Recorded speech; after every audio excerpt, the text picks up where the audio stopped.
നമസ്കാരം, എൻ്റെ പേര് ബെബറ്റോ. ഞാൻ UK-യിലെ NHS-ൽ ജോലി ചെയ്യുന്നൊരു ഡോക്ടറാണ്. ജനറൽ പ്രാക്ടീസ് അല്ലെങ്കിൽ ഫാമിലി മെഡിസിനാണ് എൻ്റെ സ്പെഷ്യാലിറ്റി. നമ്മളിന്ന് സംസാരിക്കാൻ പോകുന്ന വിഷയം മെനോപോസ് അഥവാ ആർത്തവ വിരാമം എന്നുള്ള വിഷയമാണ്.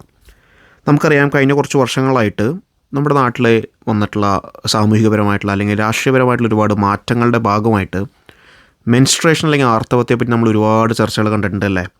ഒരുപാട് എഴുത്തുകൾ, ഒരുപാട് യൂട്യൂബ് വീഡിയോസ്, ഒരുപാട് ചാനൽ ചർച്ചകൾ, അങ്ങനത്തെ കുറേ കാര്യങ്ങളൊക്കെ നമ്മൾ കണ്ടിട്ടുണ്ട്. പക്ഷെ അവിടെയൊക്കെ നമ്മൾ അറിഞ്ഞോ അറിയാതെയോ വിട്ടുപോകുന്ന അല്ലെങ്കിൽ ഒഴിവാക്കുന്ന ഒരു ആസ്പെക്റ്റാണ് ഈ ആർത്തവ വിരാമം അല്ലെങ്കിൽ മെനോപോസ് എന്ന് പറയുന്നത്. അതിനെ ചരിത്രപരമായിട്ടുള്ളൊരു ഒരുപാട് കാര്യങ്ങളുണ്ട്. അപ്പോൾ അത് ഓരോന്നായിട്ട് പറയാമെന്ന് വിചാരിക്കുന്നു. ഒന്ന്, ഈ മെനോപോസ് എന്ന് പറയുന്ന ഒരു ബയോളജിക്കൽ സ്റ്റേജാണ്. എന്ന് വെച്ച് കഴിഞ്ഞാൽ നമ്മുടെ അല്ലെങ്കിൽ സ്ത്രീകളുടെ ഓവറികൾ കാര്യക്ഷമമായിട്ട് പ്രവർത്തിക്കാതാവുന്ന ഒരു സ്റ്റേജ് കഴിയുമ്പോൾ അതിനുശേഷം ഈസ്ട്രജൻ എന്ന ഹോർമോണിൻ്റെ ഉൽപ്പാദനത്തിലൊരു ബുദ്ധിമുട്ടുണ്ടാവുന്നു. ആ ഈസ്ട്രജൻ എന്ന ഹോർമോണിൻ്റെ ലഭ്യതക്കുറവ് കാരണം ഒരുപാട് ലക്ഷണങ്ങൾ സ്ത്രീകളിൽ കാണുന്നു. ഒരുപാട് ബുദ്ധിമുട്ടുകളിലൂടെ സ്ത്രീകൾ, ആ ഒരു പ്രായത്തിലുള്ള സ്ത്രീകൾ കടന്നു പോകുന്നു എന്നുള്ളതൊക്കെയാണ് അതിൻ്റെ മെയിൻ കാര്യങ്ങൾ. ഇത് ഒരുപാട് കാലങ്ങൾക്ക് മുമ്പ് അല്ലെങ്കിൽ ഒരു 1-2 നൂറ്റാണ്ട് മുമ്പ് അല്ലെങ്കിൽ അതിലും പഴയ കാലഘട്ടത്തിൽ മെനോപോസ് അല്ലെങ്കിൽ ആർത്തവ വിരാമം എന്നുള്ളത് എന്താ പറയുക, ഒരു ഭ്രാന്തിൻ്റെ ലക്ഷണമാണ് അല്ലെങ്കിൽ ഒരു ഹിസ്റ്റേറിയ ആണെന്നൊക്കെ വിശേഷിപ്പിച്ച് അതിനെ നിസാരവൽക്കരിക്കുകയും അല്ലെങ്കിൽ അതിലൂടെ കടന്നു പോകുന്ന സ്ത്രീകളെ ഉപദ്രവിക്കുകയും അവരെ അത് ഒരു ഭ്രാന്തമായിട്ടുള്ളൊരു അവസ്ഥയാണെന്ന് പറഞ്ഞ് അന്ന് കൃത്യമായിട്ടുള്ള എവിഡൻസുകളില്ല നമ്മുടെ മുമ്പിൽ, റിസർച്ച് ഇല്ല. ഇതൊരു ഹോർമോൺ ഡെഫിഷ്യൻസി കാരണം ഉണ്ടാകുന്ന പ്രശ്നമാണെന്ന് അറിയാൻ പാകത്തിനുള്ള സ്റ്റഡീസ് നടന്നിട്ടില്ല. പിന്നെ ഓഫ് കോഴ്സ് അന്ന് കാലത്തെന്ന് പറയുന്നത് മെഡിക്കൽ ഫീൽഡിലും മറ്റേത് ഫീൽഡും പോലെ സ്ത്രീകളുടെ എണ്ണം കുറവായിരുന്നു, പുരുഷന്മാരായിരുന്നു കൂടുതലുണ്ടായിരുന്നത്. അപ്പോൾ ഇതിനെപ്പറ്റി കാര്യമായിട്ടുള്ളൊരു ധാരണ ഉണ്ടായിരുന്നില്ല. പക്ഷേ ഒരു 19-ാം നൂറ്റാണ്ട് അല്ലെങ്കിൽ 20-ാം നൂറ്റാണ്ടൊക്കെ ആയപ്പോഴേക്കും ഒരുപാട് സ്റ്റഡികളും റിസർച്ചുകളൊക്കെ നടക്കുന്നു. ഈസ്ട്രജൻ എന്ന ഹോർമോൺ അത് ചെയ്യുന്ന റോളുകൾ അല്ലെങ്കിൽ അതിൻ്റെ ലഭ്യത കുറവ് മൂലം ഉണ്ടാവുന്ന ലക്ഷണങ്ങൾ, ബുദ്ധിമുട്ടുകൾ, ഇതിനെപ്പറ്റി കൂടുതൽ സ്റ്റഡീസ് വരികയും അതിൻ്റെ ഭാഗമായിട്ട് ഹോർമോൺ റീപ്ലേസ്മെൻറ്റ് തെറാപ്പി, അതായത് ഹോർമോൺ നമ്മൾ കൊടുക്കുക, ഹോർമോണിൻ്റെ ലഭ്യതക്കുറവ് ഉണ്ടെങ്കിൽ അത് നമ്മൾ ഹോർമോൺ റീപ്ലേസ് ചെയ്യുക, അതാണ് ബേസിക്കലി അതിൻ്റെ പരിപാടി എന്ന് പറയുന്നത്. അപ്പോൾ ആ ട്രീറ്റ്മെൻറ്റൊക്കെ സ്റ്റാർട്ട് ചെയ്തു. പക്ഷെ പലപ്പോഴും ഈ ഒരു ഹോർമോൺ റീപ്ലേസ്മെൻറ്റ് തെറാപ്പി അല്ലെങ്കിൽ മെനോപോസ്, ആർത്തവവിരാമം, ഈ വിഷയങ്ങളൊക്കെ ഒരു ഫസ്റ്റ് വേൾഡ് കൺട്രി അല്ലെങ്കിൽ ഒരു വികസിത രാജ്യങ്ങളുടെ മാത്രം പ്രശ്നമായിട്ട് പലപ്പോഴും കരുതപ്പെട്ട് പോകുന്നുണ്ട്.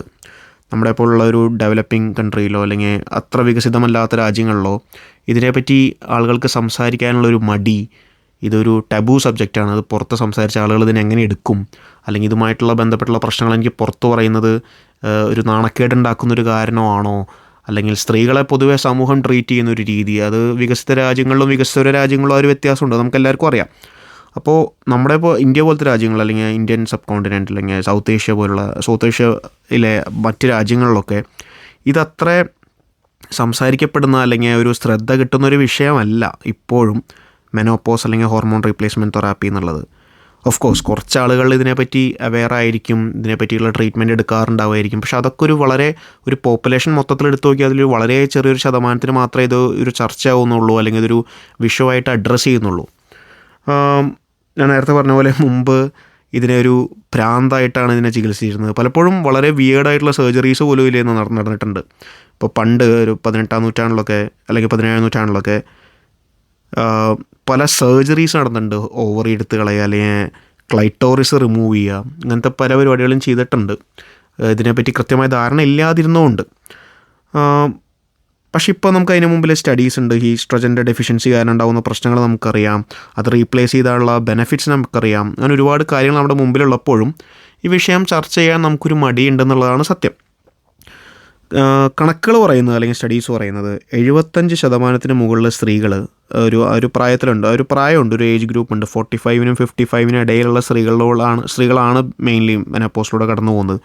അപ്പോൾ ആ സ്ത്രീകളിൽ 75% പേർക്കും ഈ മെനോപോസ് അല്ലെങ്കിൽ ആർത്തവ വിരാമം എന്നുള്ളത് വളരെ സിംറ്റമാറ്റിക് ആയിട്ടുള്ളൊരു അവസ്ഥയാണ്. ഒരുപാട് ലക്ഷണങ്ങൾ ഇതിൽ കാണാം.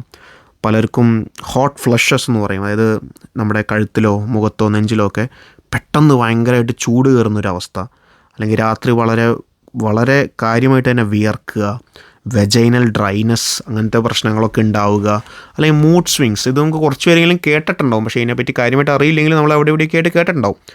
ആൻസൈറ്റി, ഇറിറ്റബിലിറ്റി, പെട്ടെന്ന് ഇറിറ്റബിൾ ആവുക, പെട്ടെന്ന് ദേഷ്യം വരിക, ഉറക്കം കിട്ടാതിരിക്കുക, നമ്മുടെ മെൻ്റൽ ഹെൽത്ത് മൊത്തത്തിൽ ലോ ആവുക, ചിലപ്പോൾ ഡിപ്രഷൻ്റെ ലക്ഷണങ്ങൾ കാണിക്കുക, തുടർച്ചയായിട്ടുള്ള യൂറിനറി ഇൻഫെക്ഷൻസ് ഉണ്ടാവുക, ജോയിൻറ്റിലും മസിലിലൊക്കെ വേദന, തലവേദന, എന്ത് ചെയ്തിട്ടും മാറാത്ത വിധമുള്ള തളർച്ച, ക്ഷീണം, നമ്മുടെ ഓർമ്മശക്തിയുമായി ബന്ധപ്പെട്ടുള്ള ചില ബുദ്ധിമുട്ടുകൾ, കോൺസെൻട്രേഷൻ ചെയ്യാൻ പറ്റുന്നില്ല എന്നുള്ള അവസ്ഥ, ഇങ്ങനെ ഒരു വൈഡ് വെറൈറ്റി ഓഫ് സിംറ്റംസിലൂടെയാണ് ഒരു ആർത്തവ വിരാമം അല്ലെങ്കിൽ മെനോപോസിൻ്റെ സമയത്ത് സ്ത്രീകൾ കടന്നു പോയിക്കൊണ്ടിരിക്കുന്നത്.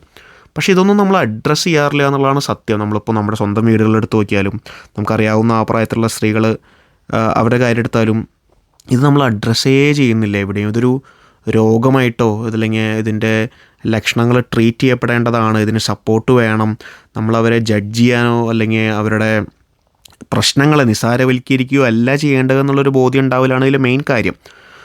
പിന്നെ ഈ ഈസ്ട്രജൻ്റെ ഡെഫിഷ്യൻസി ഭാഗമായിട്ട് അല്ലെങ്കിൽ മെനോപോസിൻ്റെ ഭാഗമായിട്ട് ഒരുപാട് റിസ്ക് ഫാക്ടേഴ്സ് അല്ലെങ്കിൽ ഹെൽത്തുമായി ബന്ധപ്പെട്ട് ഒരുപാട് മറ്റ് റിസ്ക്കുകളുണ്ട്. ഒന്ന് നമ്മളുടെ എല്ലുകളുടെ അല്ലെങ്കിൽ സ്ത്രീകളുടെ എല്ലുകളുടെ ബലക്ഷയം, അത് ഈസ്ട്രജൻ ഡെഫിഷ്യൻസിയുമായി ബന്ധപ്പെട്ട് വരുന്നൊരു കാര്യം കൂടിയാണ്. അങ്ങനെ ബലക്ഷയം സംഭവിക്കുമ്പോൾ ഫ്രജിലിറ്റി ഫ്രാക്ചേഴ്സ് എന്നുള്ളൊരു സിറ്റുവേഷനിലോട്ട് അത് നയിക്കും. എന്ന് വെച്ച് കഴിഞ്ഞാൽ ചെറിയ ഒരു തട്ടലോ മുട്ടലോ വരെ ഒരു എല്ലൊടിയുന്ന സിറ്റുവേഷനിലോട്ട് നമ്മുടെ എല്ലുകൾക്ക് ബലക്ഷയം സംഭവിക്കുക എന്നുള്ളൊരു സിറ്റുവേഷനാണ്. പിന്നെ of course heart attack, stroke മുതലായവ ഉണ്ടാവാനുള്ള സാധ്യത കൂടുന്നു.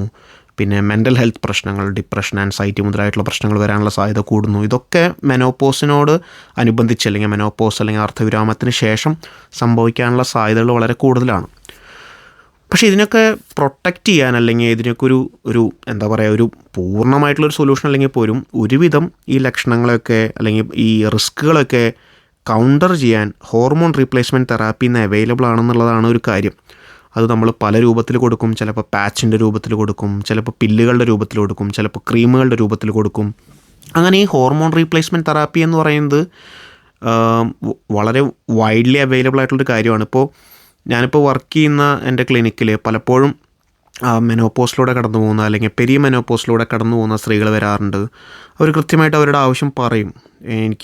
എനിക്ക് my mood is so bad, I am not getting enough sleep, I am getting irritable, I think I am going through a menopause, can I have some HRT അല്ലെങ്കിൽ hormone replacement therapy എനിക്ക് start ചെയ്യാമോ എന്ന് ചോദിച്ചിട്ട് സ്ത്രീകൾ ഒരുപാട് പേര് ക്ലിനിക്കിൽ ഞാൻ കാണാറുണ്ട്. അപ്പോൾ അതൊരു തരം എംപവർമെൻറ്റും കൂടിയാണ്. ഫസ്റ്റ് വേൾഡ് കൺട്രീസിൽ ഇത് ഒരുപാട് ചർച്ച ചെയ്യുന്നൊരു വിഷയമായതുകൊണ്ടും അതുമായി ബന്ധപ്പെട്ടുള്ള ടാബു ഒക്കെ മാറിയിട്ടുള്ളതുകൊണ്ടും സ്ത്രീകൾക്ക് അറിയാം അവരുടെ ഹെൽത്ത് ഇങ്ങനെ ഒരു മെനോപോസ് എന്നുള്ള സ്റ്റേജിലൂടെ കടന്നു പോകുമ്പോൾ അതിൻ്റെ ലക്ഷണങ്ങൾ ഇതൊക്കെയാണ്. ഇങ്ങനൊരു പ്രശ്നം ഉണ്ടെങ്കിൽ ഒരു ഡോക്ടറുടെ ഒപ്പീനിയൻ എടുക്കുന്നത് അത്യാവശ്യമാണ്. അല്ലെങ്കിൽ എനിക്ക് ഹോർമോൺ റീപ്ലേസ്മെൻറ്റ് തെറാപ്പി എന്നുള്ളൊരു സാധനം അവൈലബിൾ ആണ്, അത് എടുക്കാൻ ഞാൻ തയ്യാറാണ്, അല്ലെങ്കിൽ അത് ട്രൈ ചെയ്യാൻ ഞാൻ തയ്യാറാണെന്നുള്ള കാര്യത്തിലൊക്കെ വളരെ എംപവേർഡ് ആണ്. എന്നാൽ നമ്മുടെ നാട്ടിലൊരു സിറ്റുവേഷനിലോട്ട് വരുമ്പോൾ ഇതത്ര പോപ്പുലർ ആയിട്ടില്ല എന്നാണ് എനിക്ക് തോന്നിയിട്ടുള്ളത്. ഹോർമോൺ റീപ്ലേസ്മെൻറ്റ് തെറാപ്പി എടുക്കുന്ന അല്ലെങ്കിൽ സ്ത്രീകളെ അധികം നമ്മൾ കാണാറില്ല. ബേസിക്കലി നമ്മൾ ഈ ഒരു വിഷയം ചർച്ച ചെയ്യുമ്പോൾ അല്ലെങ്കിൽ ചർച്ച ചെയ്യുക എന്നുള്ള രീതിയിൽ പോലും നമ്മൾ വരുന്നില്ല. ആ പ്രായത്തിലുള്ള സ്ത്രീകളുടെ ബുദ്ധിമുട്ടുകൾ, അതിലൂടെ കടന്നു പോകുമ്പോഴുള്ള ഫ്രസ്ട്രേഷൻ, ഇറിറ്റേഷനൊന്നും നമ്മൾ ചർച്ച പോലും ചെയ്യുന്നില്ല. അതൊക്കെ അവരെങ്ങനെയും മാനേജ് ചെയ്തോളും എന്നുള്ള രീതിയിൽ നമ്മൾ പലപ്പോഴും നിസാരവൽക്കരിക്കാറാണ് പതിവ്. അപ്പോൾ അതിനോണ്ടും കൂടി വേണ്ടിയാണ് ഞാൻ ഈ ഒരു സംഭവം ഒരു ഓഡിയോ ചെയ്യാമെന്ന് വിചാരിച്ചത്. കാരണം ഇതിനെപ്പറ്റി നമ്മളെ അവെയർ ആയിരിക്കണം. കാരണം ഞാൻ നേരത്തെ പറഞ്ഞ പോലെ ഒരുപാട് രോഗലക്ഷണങ്ങൾ ഇതുമായി ബന്ധപ്പെട്ട് മെനോപോസിലൂടെ കടന്നു പോകുന്ന സ്ത്രീകൾ അനുഭവിക്കേണ്ടി വരുന്നുണ്ട്. പക്ഷേ അവരങ്ങനെ ഒറ്റയ്ക്ക് അത് സഫർ ചെയ്യേണ്ട കാര്യമില്ല. അതിന് ട്രീറ്റ്മെൻറ്റ് അല്ലെങ്കിൽ therapy, hormone replacement therapy available ആണ്.